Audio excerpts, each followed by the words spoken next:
ഞാൻ ഇവിടെ നിൽക്കാം. ബേൽപൂരി, പാനിപൂരി, തൈർപൂരി. വാ ഒരാളോട് ഒളിച്ചിരിക്കുന്നത്. നിങ്ങൾ എന്നും വരാറുണ്ട് ഇടയ്ക്ക്.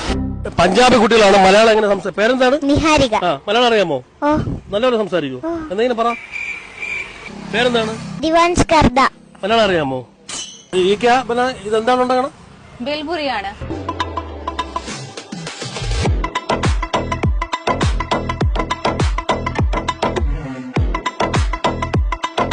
സ്ഥിരം കസ്റ്റമറാണോ? ഇതൊരു പഞ്ചാബി ഫാമിലിയാണ്. ഇവിടെ എത്ര വർഷമായി? 16 വർഷം. ഈ ചേച്ചിയാണ് ചെയ്യുന്നത്. ഒരു ഹാഫ് ഫ്രൈ ചെയ്ത് വെച്ചിട്ടുണ്ട്. കസ്റ്റമർ ഓർഡർ അടിക്കുമ്പോൾ റെഡിയാവും. ഇത് വെജാണല്ലോ? ചിക്കനാണ്. സ്റ്റീമാണ്. ട്രിവാൻഡ്രം സിറ്റിക്കകത്താണ് ഈ പാനിപൂരി, ബേൽപൂരി ഇങ്ങനത്തെ ഐറ്റംസ് എല്ലാം കൂടുതൽ നമ്മൾ കാണാറ്. ഇത് പക്ക ഗ്രാമം. ആർനാട് പോണ റോഡ്.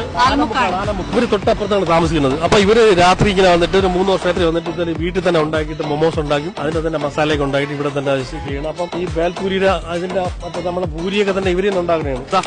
കണ്ടാ, ഇത് നല്ലതാണ്. മൊമോസ് എത്ര റേറ്റ്? ഒരു പ്ലേറ്റ്